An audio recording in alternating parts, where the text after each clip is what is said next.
Kasalukuyan po binobomba ng tubig ng China Coast Guard itong sinasakyan natin na BRP Dato Bangkao ng Bureau. Mga kababayan at mga kaigsuunan ko, pumapabor tayo at sumusuporta tayo kay Commodore J. Tariula, pero sa pagkakataong ito, mas malusog at maganda ang mga opinyon ni Atty. Insurrecto na hindi na lang tayo paulit-ulit na bubombahin at makikita natin kung papaano binumba ng water cannon sa litas na mga pagbubomba ng China. Hindi tayo papayag na makikita natin ganun na lang palagi ang gagawin at ito'y mapakinggan natin ang magandang malusog na opinyon ni Atty. Insurrecto. Mga kabunyog, mga kababayan, kahit medyo late night na, kahit alam kong kunti na lang ang viewers natin ngayon kasi maghahating gabi na. Pero napakainit nitong issue na to, itong pangyayaring ito, na gusto kong bigyan na ito ng reaksyon, komentaryo, para yung mga kababayan natin na nanunood, lalo na ang nasa ibang mga bansa, na kapag dito sa atin ay madaling araw, sa kanila naman ay umaga, tanghali o hapon o gabi, ay maaari na nila itong mapanood. Mga kabunyog, balitang-balita na ngayon, 2 barko ng Pilipinas na nasa Baho de Masinloc, binumba na naman ng tubig ng China Coast Guard. O yan, nakikita nyo po dyan, mga kabunyog. Ngayon, mahaba yung press briefing ni Commodore J. Tariela, ang tagapagsalita ng Philippine Coast Guard. Alam nyo naman na tayo, dito sa ating social media platforms, alam nyo po yan, lagi nating sinusuportahan si Commodore J. Tariela sa kanyang mga paliwanag at pinagsasabi. Tinutulungan natin na makarating sa ating mga kababayan ang kanyang mga paliwanag at mensahe. Maraming pagkakataon nga, nilalive natin ng buong buo ang kanyang mga sinabi at paliwanag kasi dapat nating makounter ang narrative ng China. Dapat nating makounter ang mga narratives lalo na ng mga Pilipino. Ewan ko ba kung Pilipino pa nga ang mga ito. Tulad nila Roque at itong mga nasa SMNI na inuulit o tagapagpalaganap ng mga propaganda ng China kaugnay sa West Philippine Sea. Kaya tinutulungan natin ang gobyerno, tinutulungan natin si Tariela bilang tagapagsalita ng Philippine Coast Guard na ipalaganap din sa ating social media platforms ang kanilang mga paliwanag. Pero sa pagkakataong ito, narinig ko ang mga pinagsasabi ni Commodore J. Tariela. Ang iba niyang mga sinasabi, okay naman. Pero may mga sinabi siyang hindi na tayo sang-ayon. Sa puntong ito, tingin natin hindi na tama si Tariela eh. Mamaya ipapaliwanag ko sa inyo kung ano yon. Pero hayaan nyo muna akong pasalamatan ko si Ole Yuchi Torregosa. Salamat sa pag-send ng stars, kabunyog, Ole Uchi Torregosa. Gayon din kay sino pa bang nag-send sa atin ng stars. So yan mga kabunyog, huwag nyong ma-misinterpret na tayo'y hindi na suportado ang ginagawa ng gobyerno dating sa China. Suportado pa rin natin. Kaya lang, mayroon kasi silang minsan na mga pronouncements tulad nito, papakita ko sa inyo, na hindi na maganda eh. Lalo na dito sa nangyari na ginawa ng China, na binumba na naman ng kanyo na tubig ang ating BIFAR, ang ating BIFAR, ang ating Coast Guard, at 2 barko ng China Coast Guard ang talagang gumamit na ng malakas na kanyo ng tubig. Inamin din mismo ni Commodore J. Tariela na ito na daw ang pinakamalakas na PSI o pressure at pwede daw ikamatay ang pressure na ito. Ngayon, ano bang sinasabi ko na hindi tayo suportado sa sinabi ni Tariela? Hindi tama yung sinabi niya. Sabi kasi ni Tariela, mga kabunyog, ito, papakita ko sa inyo. Sabi ni Tariela, we are not going to be the reason to escalate the tension. Pilipinas, hindi gaganti sa water cannon attack ng China. Ang sinasabi ni Tariela, hindi natin gagantihan ang ginawa ng China. Ngayon, mali ba yung sinabi niya na yon? Kailangan kasi ipaliwanag niyang sinasabing hindi gaganti.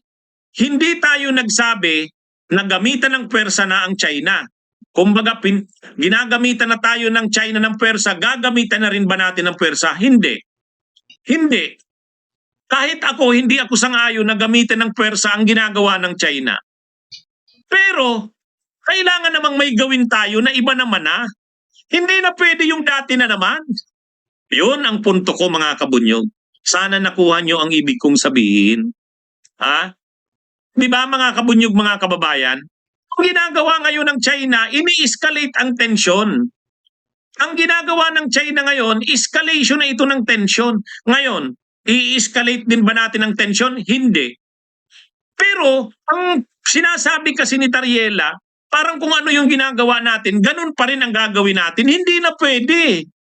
Hindi na pwede yung ganun. Kailangan may gawin tayong naiiba naman. Kung ini-escalate nila yung tensyon, hindi natin i-escalate ang tensyon. Kung ginagamitan natin tayo ng pwersa, hindi natin sila gagamitin ng pwersa, pero may gagawin tayong iba naman. Ano ang halimbawa ng sinasabi nating iba naman? Mga kabunyog, sinabi na noon ni Senadora Risa Hontiveros, dalhin na natin sa United Nations General Assembly. Pangalawa, ideklara ng persona non grata ang ambasador ng China sa Pilipinas. Ibaba na ang level ng relasyon natin sa China, hindi na ambassador level. Yun ang mga sinasabi na nating pwede nang gawin eh. Ibig sabihin yan, hindi na natin tinatrato ang China na kaibigan. Pero hindi rin naman natin ginigera. Hindi rin naman tayo gagamit ng pwersa. Hindi rin naman natin papaigtingin ang tensyon sa West Philippine Sea. Pero papaigtingin na natin ang ating pagharap sa problema sa China. Hindi na tulad ng dati. Yun ang punto ko. Ang mga sinabi ni Tariela, hindi. Parang kung tayo binubumba ng tubig, sige lang. Pareho pa rin ang gagawin natin. Wala na. Panoorin nyo kasi, mga kabunyog, ang sinabi ni Tariela. Bakit ko nasabing sa puntong ito, parang hindi na tama ang mga sinabi niya. Ito. Una sa lahat, hindi pa naman natin siguro masasabing vicious cycle. First time pa lang naman nila tayong inatake ang Coast Guard. No? The BFAR, yes. And in terms of the level of yung taas ng pressure, ngayon lang din naman sila talaga gumamit ng jet stream for us to be prevented in going to Bajo de Masinloc. Pero Hindi ako kumbinsido dyan. Ngayon lang daw gumamit ng ganyan. Sus naman, lagi na naming napapanood yan. Ginagawa na yan ng China. Doon pa lang hindi na tayo kumbinsido. Di ba, mga kabunyog? Sabi ni Tariela, ano naman, hindi pa rin daw naman nag-i-escalate ang tension. Yung ginagawa daw naman ngayon ng China, ngayon pa lang naman daw yan na ganyan. Wow! Hindi. Ngayon lang ba ginawa ng China yan? Ito talagang si Tariela eh. Yan yung sinasabi ko. Bakit ito, sa puntong ito, hindi tama si Tariela? to respond to your question, ano ba ang next after what we're doing like this? Laging gusto kong sagutin yan na minsan ang hirap ding i-angulo kung ano bang magiging tamang sagot. No? Ang karaniwang tanong ng mga tao, lalo na sa social media, lalo na ng mga pro-China trolls, ito na si Commodore Tariela, iyakin, ba't di kayo mag-water cannon, di ba? minsan hindi mo rin mailagay sa tama na yung isasagot mo sa mga trolls. Ang naratibo ng mga pro-China trolls natin ngayon, sinasabi nila, tayo daw warmongering. Tayo daw ang nagpro-provoke sa China. Pero actually, with this kind of incident, makikita natin na that's not actually the intention of the President. The mere fact that the guidance of the President for the Philippine Coast Guard and the Armed Forces of the Philippines is for us to remain professional, not to be provoked, not to use water cannon against water cannon. Ibig sabihin, mas nagbabalyo pa nga ang administrasyon na to na for them to deal professionally at hindi pa tumaas ang tensyon. Ay, yan yung sinasabi ko mga kabunyog. Ang sinasabi kasi nito nila Tariela, status ko tayo. Ibig sabihin, ginagawa ng China yan, ganun pa rin tayo. Kung anong ginagawa natin ngayon, ganun pa rin. Hindi na eh. Hindi na pwede. Pero hindi ko sinasabing girahin na ang China, hindi ko sinasabing gamitan na rin ng pwersa ang China, hindi rin natin i-escalate ang tension, parang katulad ni Pinoy. Anong ginawa ni Pinoy? Nang nakita ni Pinoy na iba na talaga ang ginagawa ng China, ginira niya ba ang China? Ginamitan niya ba ng pwersa? Hindi. Kinasuhan niya. Kinaso niya ang China sa Permanent Court of Arbitration. Yun. Ibig sabihin, gumamit si Pinoy ng iba ng mga paraang legal, diplomatiko at legal, pero iba na, hindi na tulad nung dati. Kung dati hindi kinakasuhan ang China, kinaso na ang China, ibang level na yun eh. Yan ang gusto nating mangyari ngayon. Gamitin na rin natin ang iba pang prosesong legal at diplomatiko. Kasuhan natin uli sila. Ideklarang persona non grata ang ambasador nila. Ibaba na ang level ng relasyon natin sa China. Dalhin na natin sa United Nations General Assembly. O yun ba ay pag-escalate ng tensyon? Hindi. Yun ba ay pakikipagera? Hindi. Yan ang sinasabi natin. Pero ang mga trolls ngayon, sila na naman nag-uudyok, nagkikriticize, ba't hindi daw natin i-water cannon, di ba? Parang kahit sila, nalilito na rin sa naratibo nila eh, di ba? Ang sabi nila, tayo ang warmongering, pero ngayon, ang comment ng mga trolls, mag-water cannon. Yan ang problema din sa iyo, Tariela. Wag ang mga trolls ang isipin mo. Wag ang isipin mo yung mga pro-China na mga DDS. Wag sila. Pakinggan nyo rin kami. Pakinggan nyo rin kami. Hindi kami pro-China. Hindi rin kami trolls. Pero ang suggestion namin bilang mamamayan, ikampi nyo kami.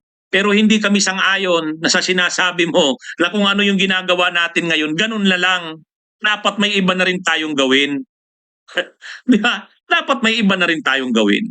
Kailangan na rin nating mag-ibang level na. Hindi na pwede yung mga dati lang na ginagawa natin.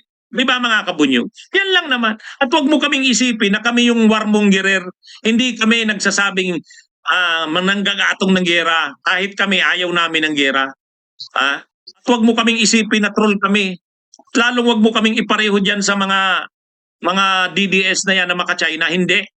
Kasama kami ng gobyerno, kasama nyo kami, suportado namin kayo. Pero sa inyong statement na yan, sa puntong yan, Tariela, pasensya na, hindi tama yung sinasabi mo. Di ba? Mga kabunyog, mga kababayan. Yan ang punto ko. Kaya ang title ng aking vlog ngayon, sa puntong ito, hindi tama si Tariela. Cannon din daw. But to respond to you fairly, no, sa tamang sagot, ano ba talaga ang intention natin dito? Well, for the Philippine Coast Guard, the Armed Forces of the Philippines, and the entire National Task Force West Philippine Sea, the reason why we're still patrolling these waters, the reason why we intend to make sure na meron tayong presensya dito, it's because this is the stand of the President. We're not going to be deterred. We're not going to yield. Despite of all this harassment and provocative action ng China, gagawin pa rin ng Coast Guard, magpapatrolya pa din dyan, mamimigay pa rin ng mga ayuda sa mga mangingisda. That's our patriotic duty. That's the O yan, nakita nyo? Para sa kanya, kung anong ginagawa natin, ganun pa rin. Ay wala, hindi na pwede. May gawin na tayong iba. Pakinggan nyo naman ang mamamayang Pilipino. Ha? Hindi kami trolls, hindi kami DDS, hindi kami maka-China. Ha? Ang hinihingi namin, ang sa ano namin, ang boses namin, hindi na pwede yung dati yung ginagawa lang. Ang ano kasi ni Tariela, kung ano daw yung ginagawa, ganun lang. Ay, di kan, wala, magpapabumba na naman kayo sa China, ganyan lang. duty that we are sworn to do, hindi kami mapipigilan ng China. Ngayon ang tanong, ang China, paano kung paulit-ulit nilang gawin yan? Paulit-ulit nila kayong i-water cannon, paulit-ulit nila kayong harangan, paulit-ulit pa rin pupuntahan ng Coast Guard, ng BFAR at ng Armed Forces of the Philippines yan. Dahil ang West Philippine Sea, ang Bajo de Masinloc, ang karagatan natin sa Ayungin, Ayun, yan. Wala mga kabunyog, laging ganyan na lang palang mangyayari. Gawin nyo na yung sinasuggest ng mamamayang Pilipino. Gawin nyo na. Yung resolution ni Senadora Risa Hontiveros, ituloy nyo, wag nyong kontrahin. Dalhin na sa United Nations General Assembly. Ibaba na ang level ng relasyon sa China. Ipersona non grata na si Wang Xilian. Yun. Yan ang ano. Di ba? Yan mga kabunyog. Ay wala eh. Ang ano na naman ni Tariela, pareho na naman ang dati. Wala na. Nag-i-escalate na ang China. Sobra na ang ginagawa sa atin. Ganun pa rin ang gagawin natin. Pero hindi natin sinasabing, naggirahin na natin ang China. Hindi natin sinasabing, gamitan na rin natin sila ng pwersa. Hindi yun. Mayroon pa tayong ibang magagawa. Yun ang punto natin. Okay. Sige mga kabunyog, mga kababayan. Medyo lumalalim na ang gabi. Ha? Pero gusto ko lang kasi itong bigyan ng reaksyon at komentaryo para kasi ano to eh, grabe na ang ginagawa ng China sa atin. Kailangan may gawin na rin tayong iba. Okay, magandang araw sa inyong lahat. Mabuhay po tayo. Bunyog